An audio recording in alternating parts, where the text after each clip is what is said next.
Come here. Get off.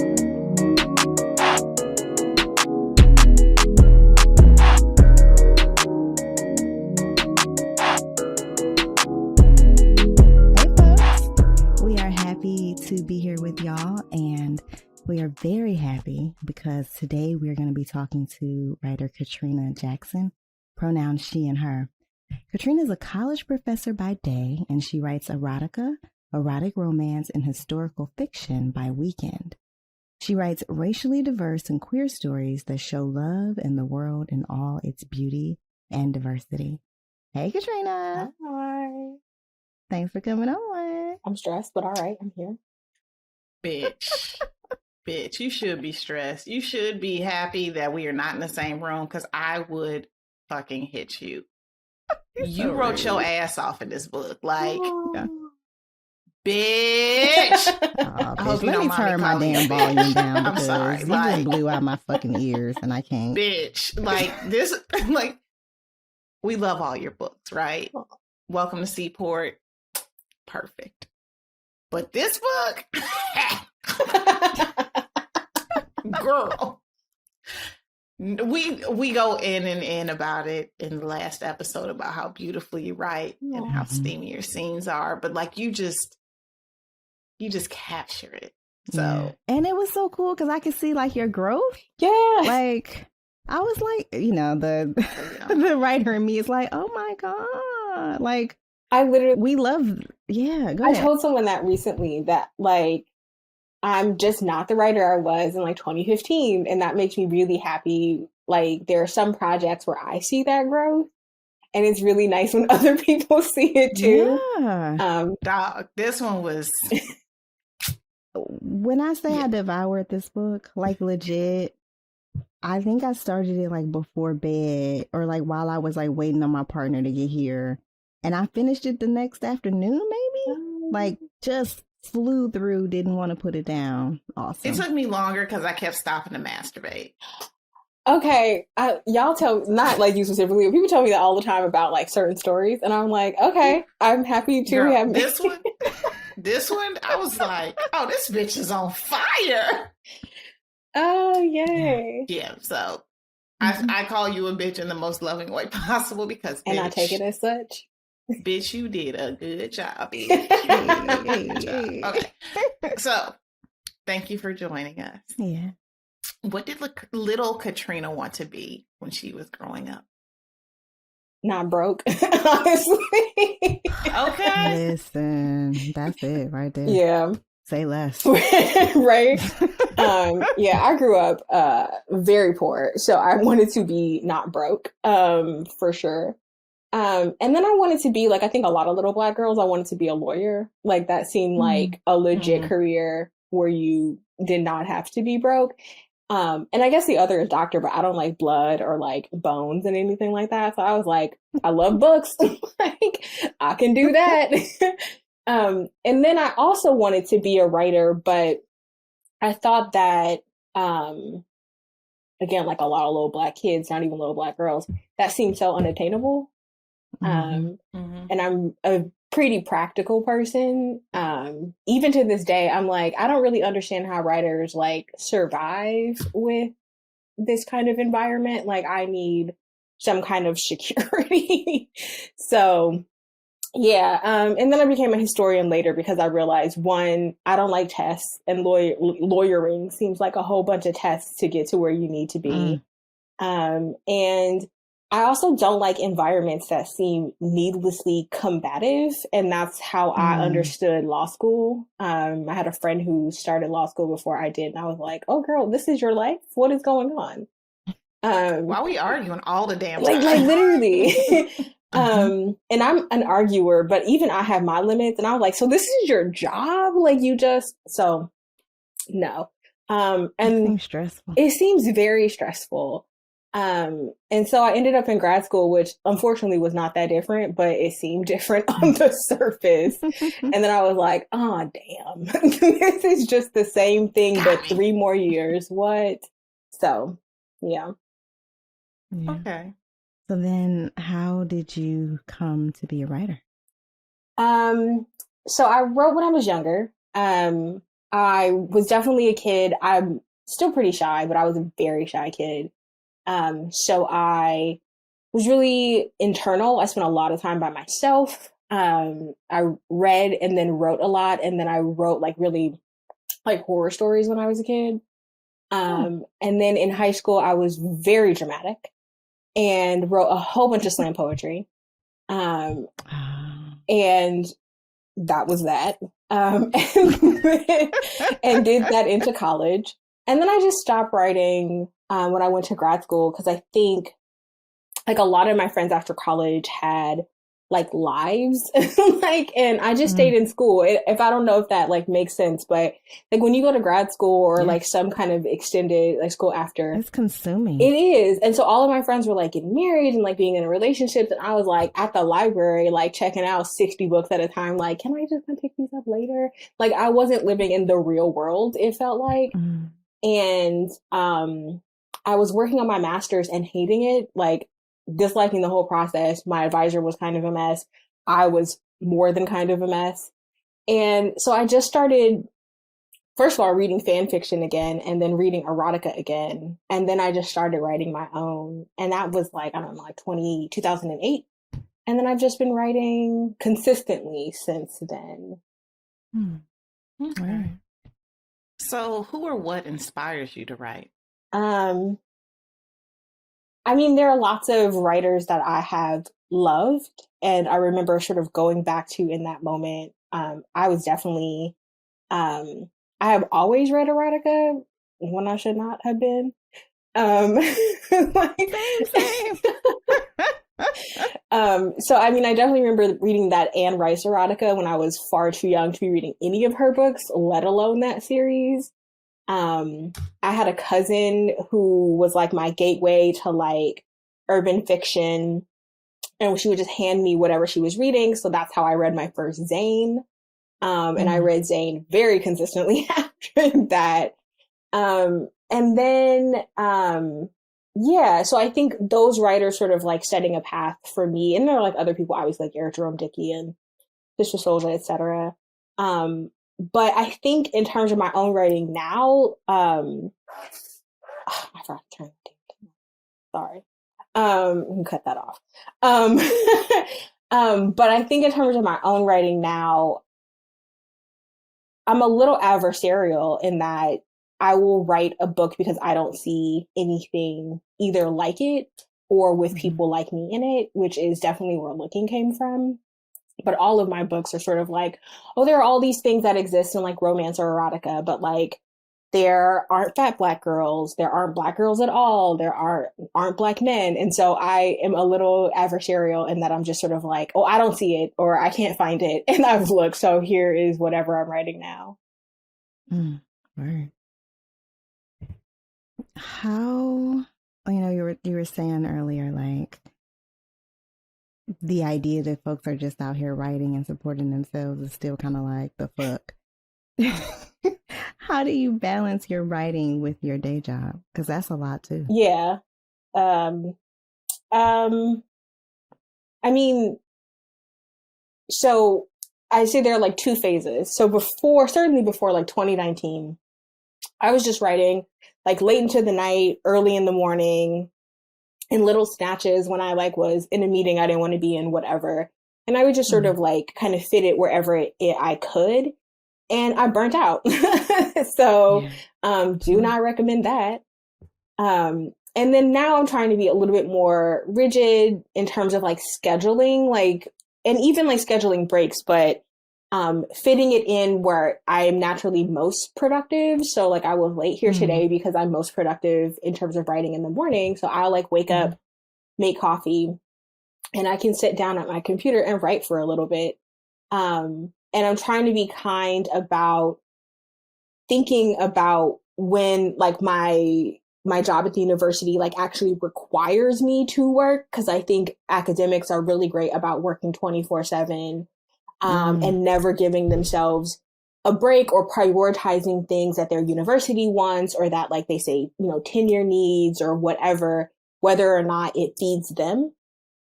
And in the past 2 years, I've been really firm about when my university requires me to work, like when I'm teaching, when I have to be at meetings, when my students are or colleagues are more likely to contact me.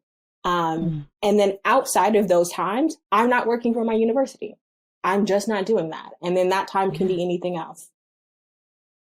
That's what's up. It's crazy. Go ahead. No, you go, Kenrya. No, I was, a lot of folks on my Twitter timeline are like Black academics or whatever. I don't know really how that happened. But folks are always like just talking about how the academy is, about the anti-Blackness of it. And about how one of the ways that comes through is like this culture of overwork and under reward, yep. Right? And so much of combating that, I think, is remembering the agency that you have, which is what it sounds like you're doing. Yeah. And I think the really sad part is I knew all this. I knew all this before I got my degree and I got my job. I was really lucky in that all of my like PhD advisors were people of color, and most of them were Black, of varying generations even, right? And so somehow, even though I watched their careers be disrupted by the ways in which like departments didn't reward them, like my first advisor was certainly a mess, but he was a very intelligent man, not the most effective teacher, but just ridiculously smart. Right after I got my master's, he didn't get tenure, and then he left. And I was like, well, then what does that mean? What do I do? And I was saved by a whole bunch of Black academics and other people of color.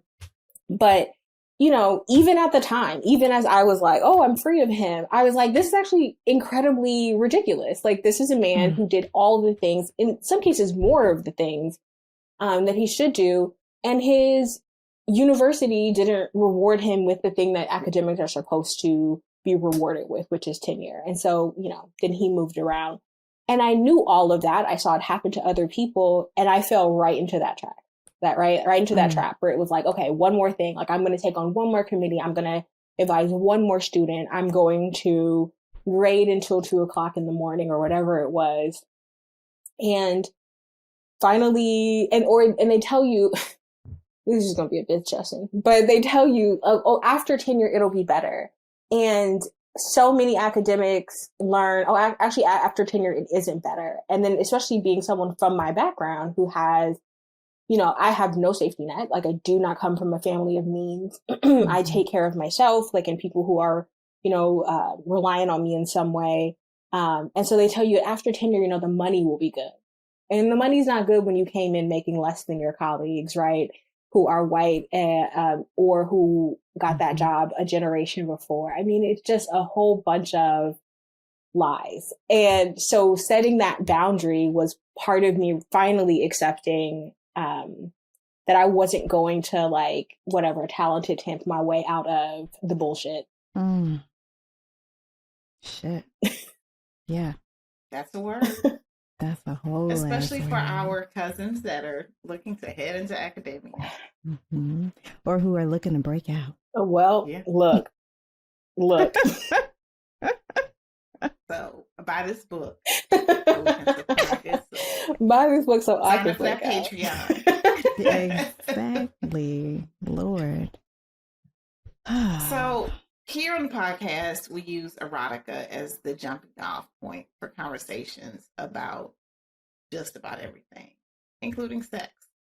So we always like to ask the lessons folks learned when they were growing up. So what was the prevailing attitude about sex and gender in your home growing up?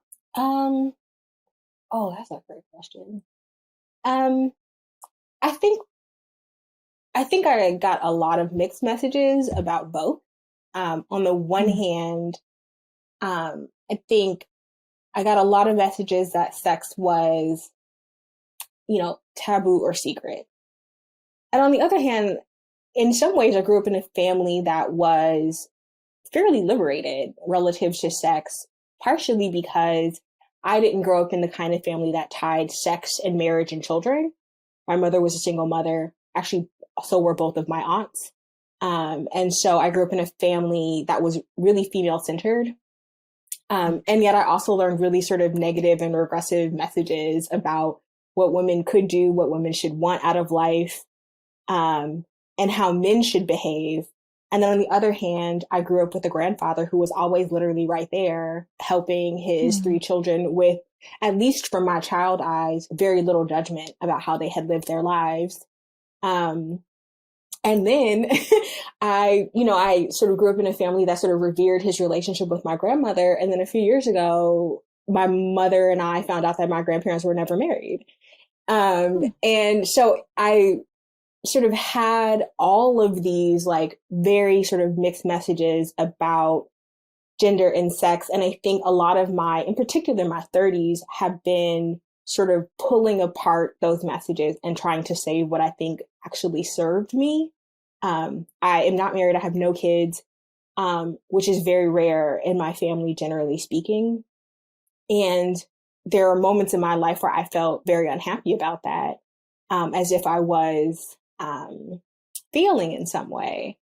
And yet I don't actually think that's a message that people in my family have necessarily sort of put on my back. But it's something that I thought I should feel bad about. So I also would say though too that like I don't come from a family that talks about sex or gender explicitly. A lot of what I learned was because I was a really quiet, observant child, which meant that I learned some of those hypocrisies because I didn't have the full story, right? So. So last week, as we said, we read an excerpt from Looking. Thanks again for that. And the book stars Nadia and Darren, a married couple that realizes that they want to bring a third, Jordan, into their marriage. Where did the idea for this particular book come from? So I love polyamory. It is in a whole bunch of my books. But I had always written polyamorous relationships where everyone is very experienced or at least very ready. And for the longest, I had wondered what it would be like to write a married couple that has no idea what they're doing. And in particular, also to write a queer woman who realizes in her 30s that she's queer, because that had just not been an exploration she had gone on before. And so this was the story. And in the beginning, it was supposed to be, first of all, shorter. The plan was that this would be like a smooth 15. We said that in the episode. We were like, I was like, is this a short? Because we read it so quickly, it was hard to we couldn't recall. But I remembered you tweeting that you kept trying to write shorts, but them shits kept turning into full-on projects. Yeah, so this one was supposed to be like, I don't know, 15,000 words, something like that. It's 50. And I don't know how, I know how that happened. But I was just definitely like, what the fuck is going on here? But it's because in the end, I really wanted to write a relationship that had, because I prize this in polyamorous romances that are done well, in my opinion, where everyone has a distinct relationship with one another. And that's how I approach this section. So like Darren and Jordan have a specific relationship. Jordan and Nadia have a specific relationship. Whatever, all of those iterations. And that mattered to me. And I just, in my foolishness, thought I could do that very quickly and be like, well, story over, we done. And that's just not realistic. So yeah, it sort of came from really wanting to sort of think about what it's like to build a foundation of a relationship and not have to sort of think about, 10 years they have gone through all these things, because you can imagine them going through these things, hopefully, because they have very carefully set a foundation for a relationship they'd like to have together. We've had interviews in the past with people that practice ethical non-monogamy. And one of the things that stood out is, I think one of the questions we asked was like, what do you want people to know about ethical non-monogamy? And I recall one of the guests saying, our relationships aren't interchangeable. We have very specific relationships with each person. And I think it's beautiful that you were intentional about that in this book, and it came across. So that was dope. We featured, as we mentioned, another one of your books, Welcome to Seaport, on the show. And that book was also about a polyamorous relationship. So what draws you to write about these characters? I'm bi, and so I like to write whatever I like, and it's easy if I can put it all in one book. But I don't have to think about it. So I think that's one thing. But why choose? Yeah, why choose? Truly.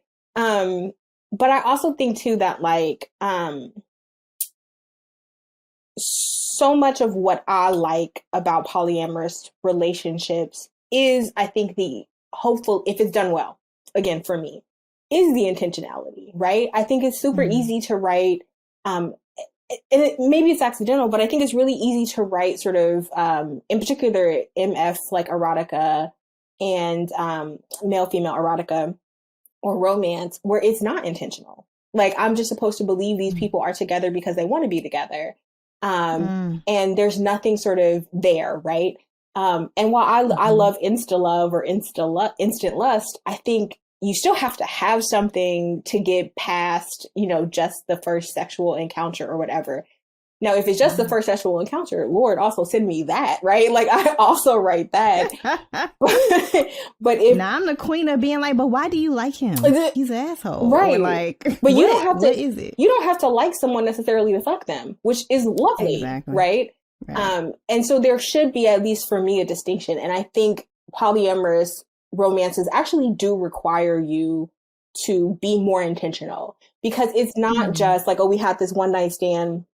And like in the Welcome to Seaport series, like, it's not like, oh, we had this one night stand, I'm never going to see you again. This town is that big, right? So you're going to see these people again. And so there has to be kind of something there. So I do like the intentionality of a polyamorous relationship. Yeah, I would say those are the two big things. Okay. And that kind of leads us to our next question. So in the last episode, we talked about how Jordan's experience caused her, the first blow up that they had, we talked about how that experience caused, like, her past experiences caused her to come in hot in an interaction with Darren.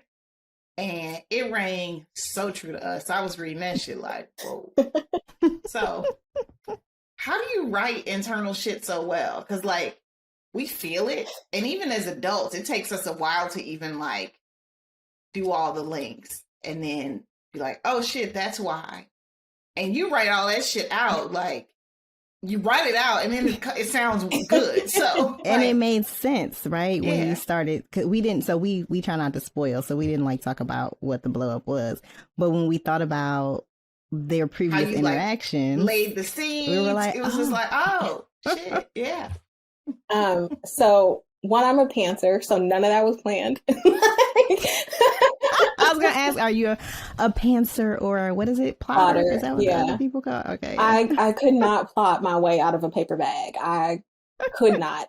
But I think you're doing it well. You're doing something right. So just keep at it. I think though that it's nice to hear that you all think I do internal stuff well, because I'm not an external conflict writer. I almost never write external conflict. And if there is external conflict, it is usually based in the internals of the relationship anyway. You know what? That is why I love. Didn't I say that this book was gentle? Your last book was gentle. Like, it was just them getting through their own shit. Getting through their own shit. That's hard. It's not some ex waiting in the wings to fuck shit up. It's not some vindictive, bitch on the corner who want him to. It's just working on your own stuff. Which is hard as fuck. No, it's fine. But again, it's nice to be seen. Like, it's always nice to be seen, because I think internal shit is hard. And I think we often in our society don't acknowledge that. So, and this is for me personally, so often I am literally my only barrier. People will be like, oh, I want to do this thing with you. Oh, I want to work with you. Oh, I like want to support you. And I'm like, but why? And then that but why could stop me in my tracks for ever or months or weeks. And And again, like all that stuff that like I've like, I sort of learned in my family, or I thought I learned in my family, so much of that I had to realize in my 30s was also me, right? Me making connections, me deciding that I was going to give that space in my brain, even when I was actively sort of saying no to other things. Like I made decisions and I stood in my way. And I think a lot of that comes out in my writing because, so again, we'll get rid of external conflict, or not even consider an external conflict, because for however many people in your relationship, you all have to get out of your own way. You all have to decide to get out of your own way to be in this relationship. And that is a lot of work when done well, right? Like it really can't be that like, oh, we just decided, I'm going to get over all this trauma in my past. And tomorrow is a new day and everything is lovely. Which is why so many of my books, I will even say, like, I don't traditionally think of any of my books as a happily ever after. I do tend to think of them as a happy for now, because they still have so much to go through, right? So I think I end the book where I think, okay, you can imagine them in 2 years or 5 years or 10 years still having the tools to work through things, or at least being willing to get those tools. That's a really interesting point. I barely think about where people end unless it feels like it went on too long. Right? Like, I'm thinking of one book that I read in preparation for the show at some point where I was like, oh, we can stop right here. Yeah. But it did not stop right there. It was fine because I liked the characters, but I remember being like, I could have just imagined the rest of this and it would have been okay. Yeah. Huh, that's interesting. But, happily ever after is like such a huge part of like what makes this genre move forward. I never thought about the idea of happy for now. Yeah. Much more realistic. I mean, kind of. And again, I think everyone is a different writer. And that's fine. And I do also know that because of that, I'm not going to be everyone's like favorite writer, right? Which is, again, also fine with me. But I do think that my stories like this, obviously not all of them. Stories like this, I am trying for realism, right? So, it would 100% make sense for someone in Jordan's position to come into this relationship with a slightly older, established married couple and have to reevaluate herself, because they're all reevaluating themselves, but for very different reasons that hopefully speak to people like this, because I am writing people who are like people I know, or who I imagine exist in this world. Also, even the internal conflict was not, my husband thinks she's hotter or my wife thinks she's hotter. It was just normal shit that people deal with. Well, it wasn't the shit that people would project onto, a couple that was practicing, in this way, right? Like, isn't that the thing that we would project on people? Oh, well, it's got to be about attraction. Yeah, exactly. It's got to be jealousy. Exactly. And it's like, nah, she just feeling her own. Yeah, she's going through her own shit. That's normal. That if you were just with one person that was super established, you'd be having these same concerns. I just, it was good. Yeah. Thank you for saying that, but thank you. That was an excellent point. You're right. Like, yeah, absolutely. So this book is part of your Patreon rewards. We're wondering what made you decide to go with that distribution model for this. Oh, not asking me questions where I have to be self-reflective. I hate that for me.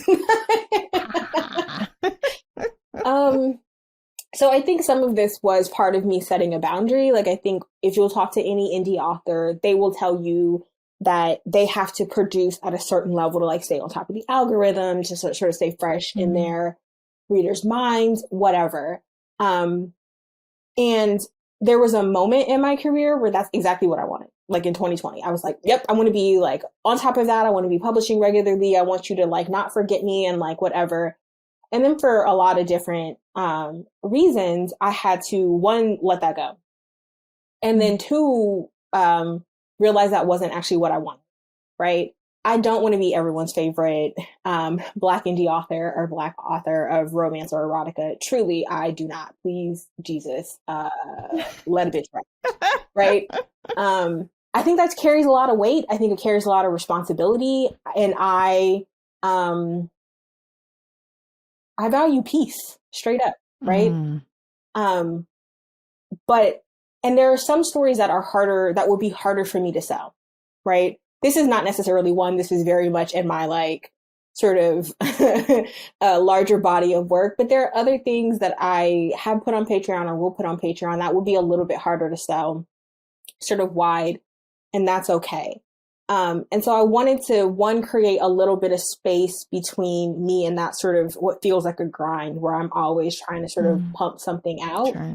Yeah. So that I could then have this space to try something out, something a little different. Or even like with this one, I serialized it. So I published about 20,000 or so words a month.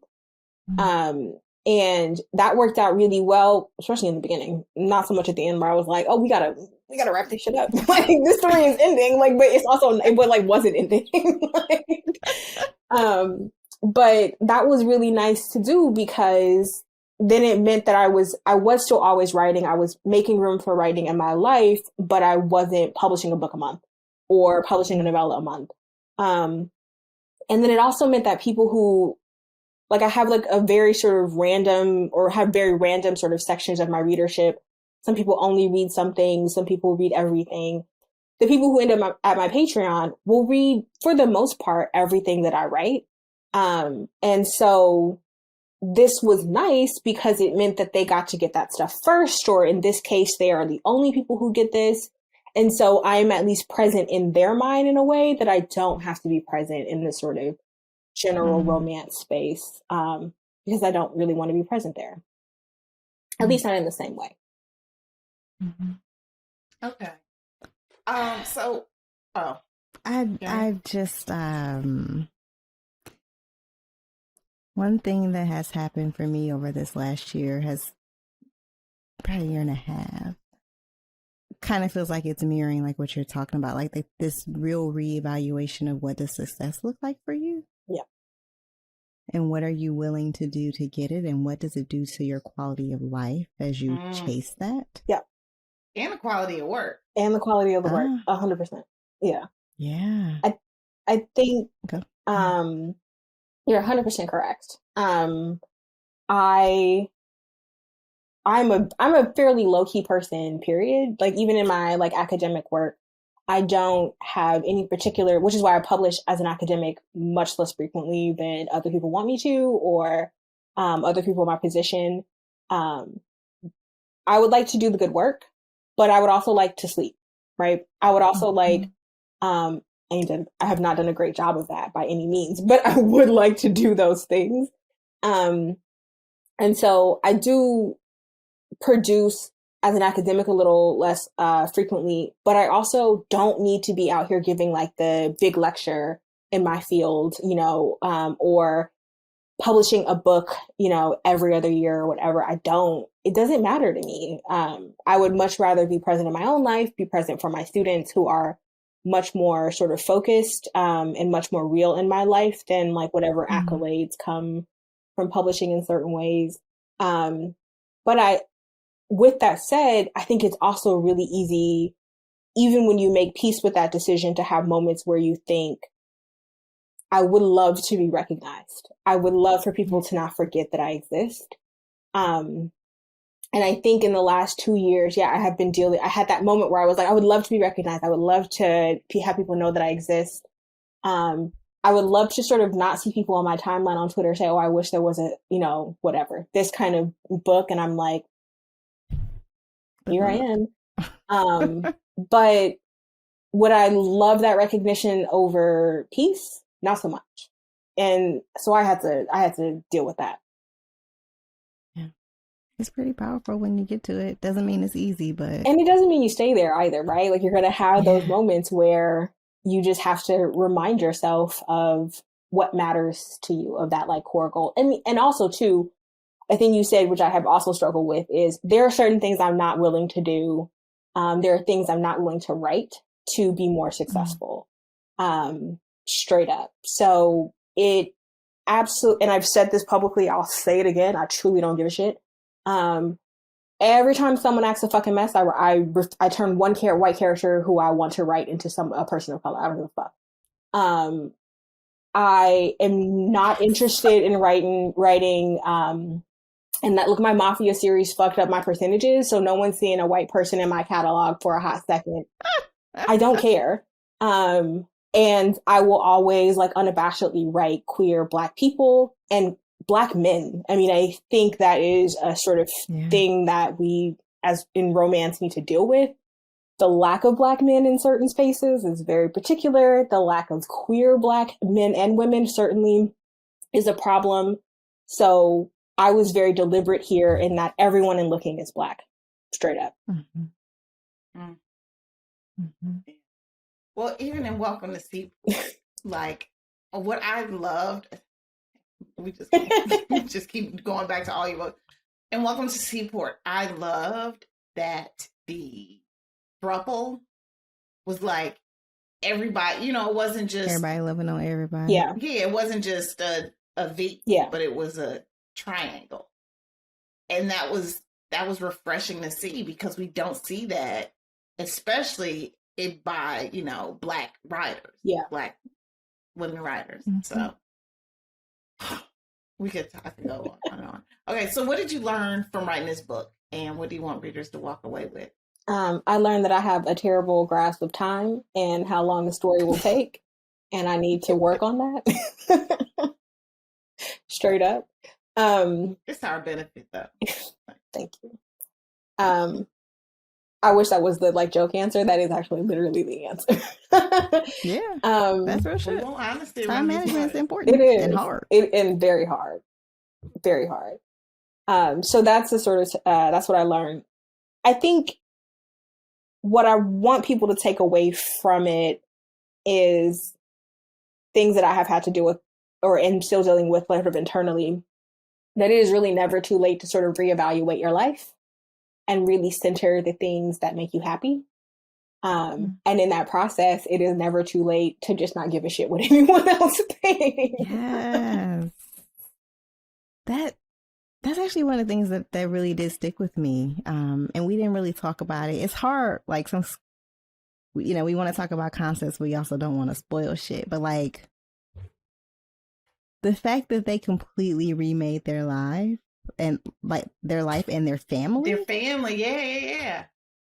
I'm like, that shit's hard. Yeah, we did a little bit. Like, that shit's hard. And they was like, fuck it. Yeah. We're gonna chase happiness. We're going to follow our joy. And that was, And there were never any moments where, again, you kept it to the internal conflict. It wasn't about what the fuck other people were gonna say, that was super refreshing, because I think so often, and I've read, we've done at this point quite a few polyamorous books on the show, but often that is the conflict, right? Like, we all go out and we have to deal with somebody, being a bigot, or like, that's always the thing. And that wasn't, and I love that wasn't it. It was just, they figured that shit out together. I think because there are bigger things to be more concerned about, right? And so, sorry. No, that's literally the point, right? Like, that's literally the point. I do not tend to write a lot of kids in books. I don't care. Fucking right? Like, I mean, as a parent, I love children. I just am not. But I have actually been writing a lot more kids accidentally in a bunch of my stories, because I think that in this particular case, like, what is the point of worrying about what other people are going to think about their relationship when they have, like, Darren and Nadia have two sons who are primary, right? And so in the back of their mind is, like, is this a good person? Could this be a good person for our child, right? And is this a good person who can be a part of our family? And that has to override that. Like, if there was going to be any external conflict, it would have been that. And because that's the part that matters, right? But we are so worried about like what some old white lady thinks about like you holding your girlfriend's hand while your wife is there. Like, I mean, it's just, what's the point, you know? Fuck her. Yeah. Truly, right? Or even just that the other bigger things are how you to consider are how you make everyone in this relationship feel whole, right? How you deal with and handle all of your needs, like how you even deal with like your living situation so that everyone has space, right?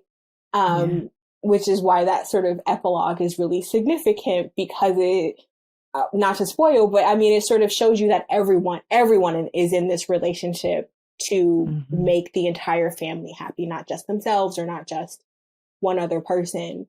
And I think external conflict is hard, but so often it sort of takes over from doing the necessary internal work and the necessary work in your relationship or family, in a book that you can end the story wherever it ends, whether it goes on too long or not, thinking this is a relationship that can last. That's real. It's like people who like to stir up drama rather than deal with their own shit. Hello? And I've been that person, so it don't make you happy. It does not. Do you have a favorite line or passage in this book? Nah, I forgot the whole thing. I published that last chapter on Patreon, and I was like, you're lucky I remember names. Every time I write a sequel, I'm like, who is this person? Did I give them a last name? What color are their eyes? Are they tall, short? I'm trash. Absolutely not. Okay. And that is all right. That's funny. What's your superpower? What? Right now, I think it is my ability to learn how to be honest with myself, or I am learning how to be honest with myself. And it's hard, and I'm doing it anyway. Right. Okay, so since we're talking about good things coming in threes, we're gonna ask you your top three. So I'm gonna list I'm gonna name a category. I want you to give me your top three. Okay. Okay. Top three people in the world. Oh, come on. Okay, like my mama. I mean, I love all my nieces and nephews, but my middle niece is absolutely fantastic. And I mean, he has long since passed, but my grandfather is still my absolute favorite person. Okay, top three songs. So the first part of Hold On by Adele has a hold on me right now. Not the whole song, just like the first like 2 verses and the chorus. Absolutely in love with that. Okay. The Homecoming version of Formation, absolute hold on me. Yeah. Play it all the time. I listen to that album still so often, which is it is like my favorite. I can't listen to her regular music. I can't listen to like a song because then you start singing the Homecoming. Yes, absolutely. It is just phenomenal. Absolutely. Which is why the third is actually the Love on Top version from Homecoming, which is my favorite version of Love on Top. Y'all gonna have me listening today. Oh, I'm gonna listen when I get off the phone. I just like the progression, like, oh my God. And her transitions are the fucking best. And then when you can hear this other song coming in the background, and I still have like moments from, so Erica and I have been to see her live every single show since Mrs. Carter. Oh, okay. Yeah, and all in different cities. Like we travel. Yeah. But I remember the first show we went to, she was doing oh God, I can't remember what the original song was, but she put flashing lights in it for 2 seconds and it sank into my soul. And so now every time I hear the song, I hear it and I can't forget. Like her transitions are just like fucking transcendent. It's like if you grew up on like DJ mixes on the radio, like she speaks to that like part of you. And there is nothing I love more than like an uncanny remix that brings something back from forever ago, something you grew up with, something you ain't heard in 10 years. Literally.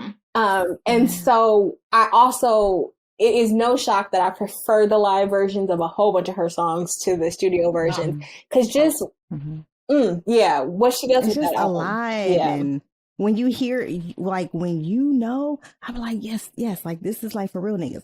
Like, when you hear the 2 seconds and you know exactly what's about to come next and you get hyped, like right before Swag Surf comes in and you know that that's what's about to fucking happen and you know that that's just meant for y'all. Can't. Oh, okay. I get hyped. Sorry. No, for real though. It's just like it's a perfect album, to be honest with you. Like for me, at least, it's a perfect album. And I had the bootleg version the one that where somebody had like recorded the actual show. So I was listening to that for like the year before it came out, but the real one is so much better. Yeah. Like I still have that one too. You hear like the live. The recording. Even the band. Like there are moments when it's just the band and I'm like, oh, this is some real nigga shit. That whole transition into Party where they doing all the song. Oh, listen. Okay, so this was another question I want to ask.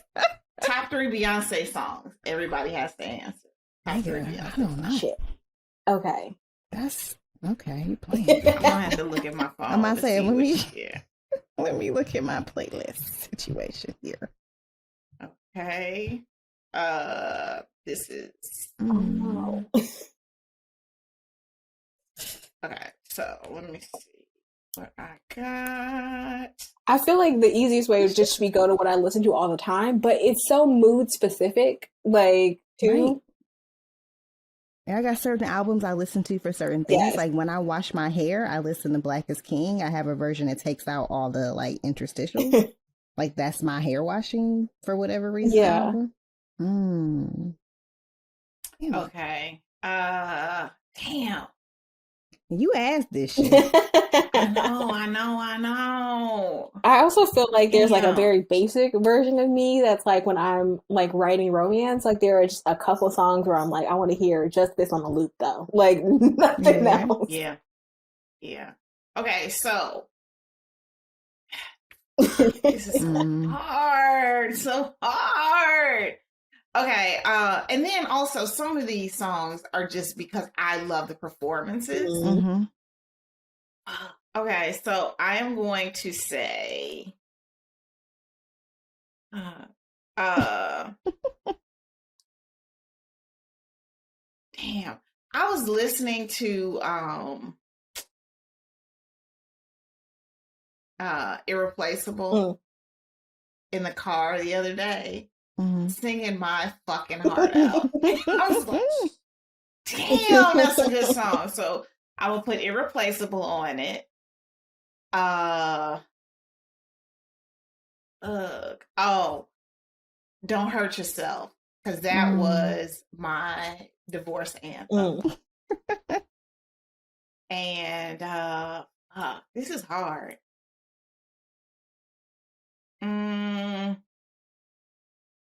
Love on Top. Kenrya?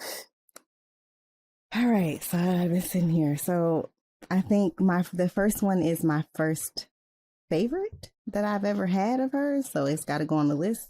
Is Give Me Body. I can listen to Give Me Body over and over, and I have all these great memories of like. So every time we play the extended version in this house. And so we do all the things, me and my kid, we walk across the floor, we do it all. And so it's got a lot of great memories because I just fucking love that song. I can't really dance that much anymore. Like I can't actually dance to this song anymore because of the energy that it requires, but it just makes me happy. Party? I think it just goes up. So the theme you'll see, I like her faster songs. Yeah. I like the ballads, but the ballads are not the ones that I play all the time. What you about to say?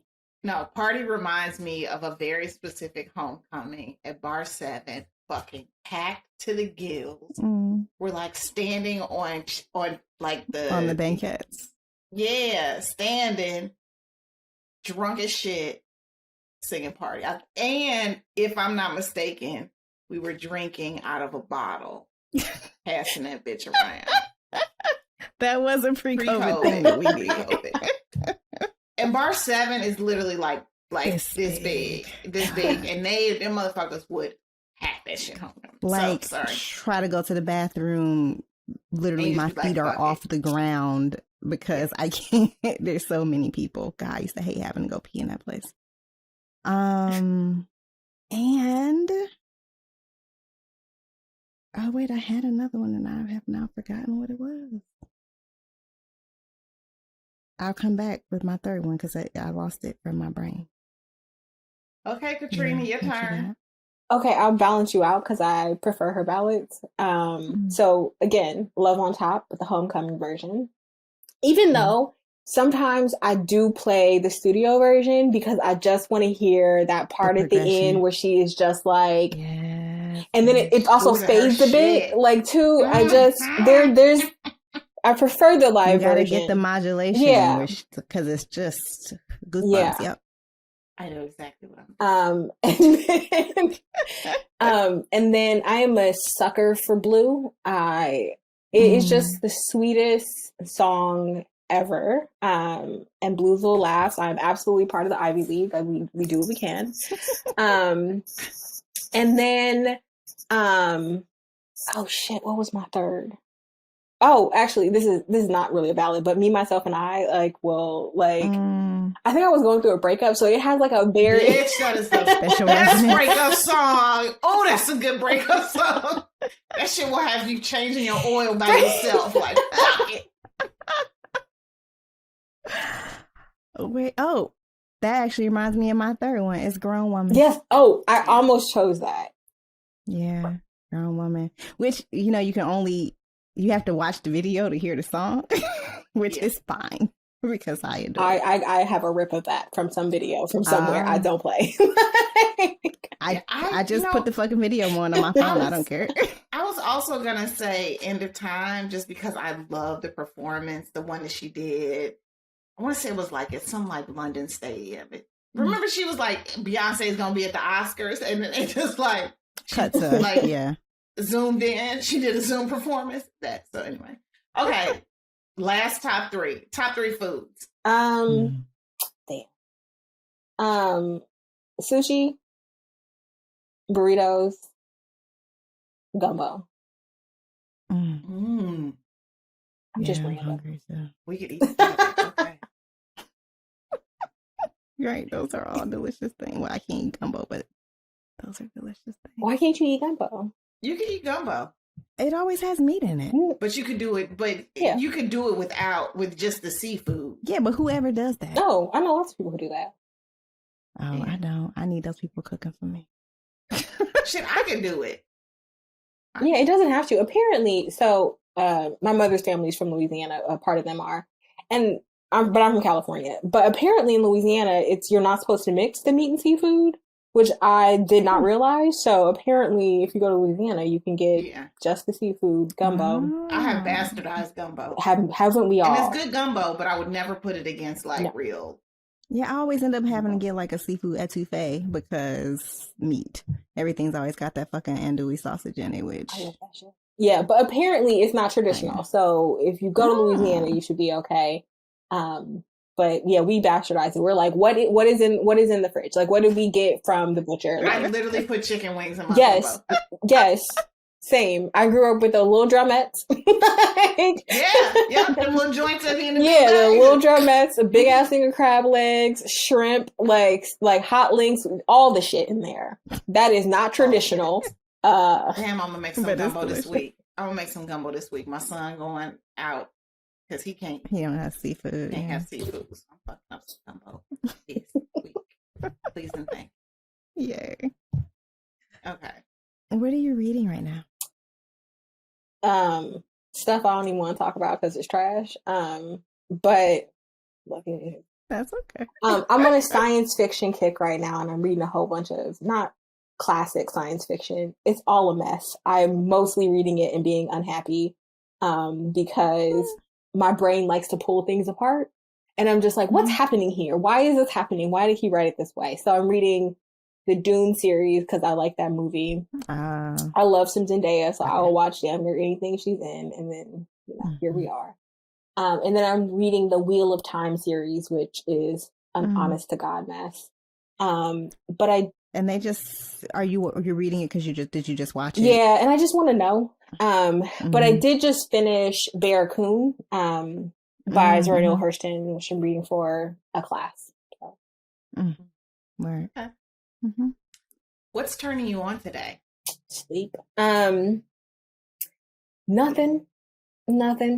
I'm dealing with seasonal depression, and so we just make it. We just making it. Yeah. That's all right. That is the thing. What's up next for you? What are you working on? Like 8 things at once, because even though I just told y'all I'm working on my time, I'm putting up boundaries. That still means I'm working on like 3,000 things. So I'm working on 3 projects right now at various stages. I'm finishing the last novel in my Mafia series, which is going to be the last white dude y'all see from me for a hot second. I'm working on the second book of my Love at Last series called One More Valentine, about a divorced couple getting back together. And I literally just this morning started my next Patreon serial, which is going to be a erotic romance set during the Harlem Renaissance, another polyamorous, but this one's MMF. So we'll see. Okay. That sounds interesting. Y'all need to get on this motherfucking Patreon. Y'all heard that. By the time you hear this episode, it'll be up. You need to go on and get with that. So don't overpromise, because I am trash. You are an amazing writer, and sometimes perfection takes a little bit longer. Thank you. But I'll send you that one, and we can maybe talk about my very big message to the historical romance community, which is our ancestors was fucking. Stop writing these sweet historical romances only. Thank you. I'll hop off my soapbox now. Yeah, we featured. They made us. Hello. We featured a historical romance. I know you did, and I'm excited. It was hot as fuck. Yeah. It's just so much space for like, especially in those moments where like, they were in like, smoky clubs, listening to jazz and shit. All that like alcohol had like no regulation.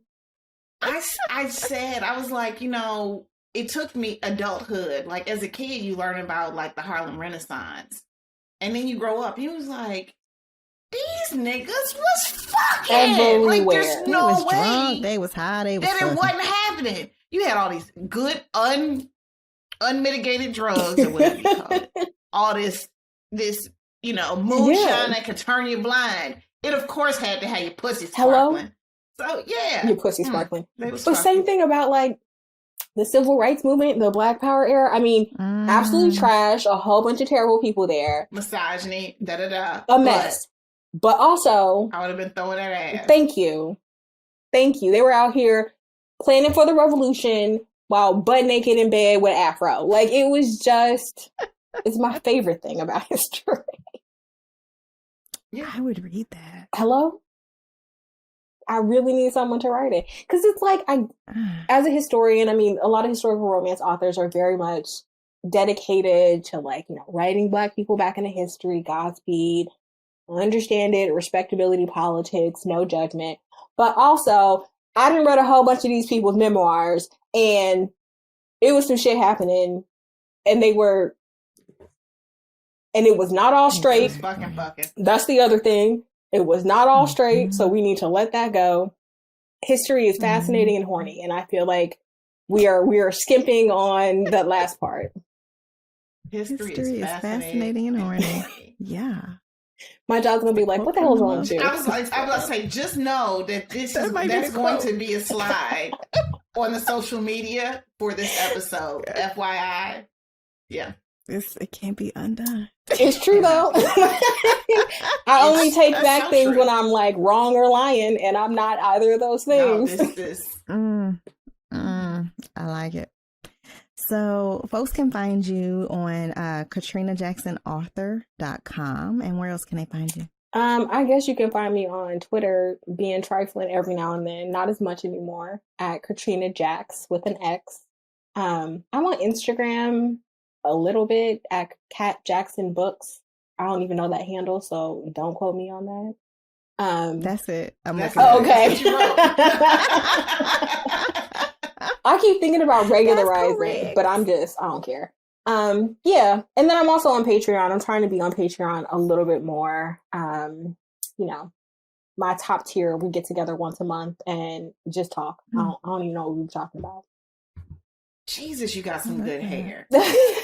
I clicked on your Instagram just to like make sure that was it. And there's this picture of you and your hair is just like, just beautiful. Thank you. I do love my hair. I be out here. I be letting a whole bunch of things go. I don't be calling people back on time, but I do love my hair. Your hair is fucking like, do not get mad if I see you and I'm like, you're like, bitch, are you trying to nuzzle my hair? Do it. Because look, I'm the person who I'm like, I know we shouldn't be just out here touching Black women's hair. This is why I'm going to ask you, can I touch your hair? I want to touch everybody's hair. Like, or if you have like... Your shit look nuzzle. I love hair. I'm definitely that kind of Black girl who's just like, I want to talk to anybody about whatever their hair looks like. If you got good braids, I'm like, who did your braid? What's going on? Let's go. I love hair. That's how I feel about this sweater that you're wearing. I love this like sheer situation. I'm fascinated. I love it. Love it. Love it. I'm coming back here again. Y'all got compliments. That's because we love. Yeah, we love your work. You were just... And this conversation made me love your writing that much more. So, thank you. Thank you. And you. You're like, also your ass. That's real fucked up. Our value is not in our work, it is in our being. Yes, yeah. Sorry, I did not mean to make it. You didn't. But I do consider parts of my work like parts of me. Yeah, I mean, it's like, I write a whole bunch of academics who need to learn how to take a fucking nap and drink some water and let people love them because I have had that problem. People I love have had that problem. I mean, you know, I'm not all these people. Lord, I wish I was. But parts of them are parts of me. So I didn't take any offense at all. Thank you. Right. Well, on that note, that is it for this week's episode of Turn On. Thank you for coming on. Thank you for having me. Thank you for letting me harass you into having me. I have no judgment. I woke up one day, I was like, I'm about to get on the Turn On pods, like Twitter, and be like, I was like, this was the best DM slide I've had. Yeah. Like the fuck? We easy. We real easy. We're easy. My favorite people usually are. Yes. So, no, thank you for saying something. Closed mouths don't get fed. Also true. Not on this fucking boulevard. Also true. So, yeah, all day. So thank you. And thank you to everyone for listening. And we'll see y'all next week. Take care. This episode was produced by us, Kenrya and Erica, and edited by Ballistic. The theme music is from Brazy. Hit subscribe right now in your favorite podcast app and at youtube.com/The Turn On Podcast so you'll never miss an episode. Then follow us on Twitter at The Turn On Pod and Instagram at The Turn On Podcast. And you can find links to books, transcripts, guest info, what's turning us on, and other fun stuff at theturnonpodcast.com. And don't forget to email us at theturnonpodcast@gmail.com with your book recommendations and your pressing sex and related questions.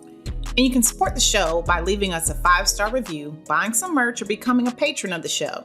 Just head to theturnonpodcast.com to make that happen. Thanks for listening, and we'll see you soon. Holla.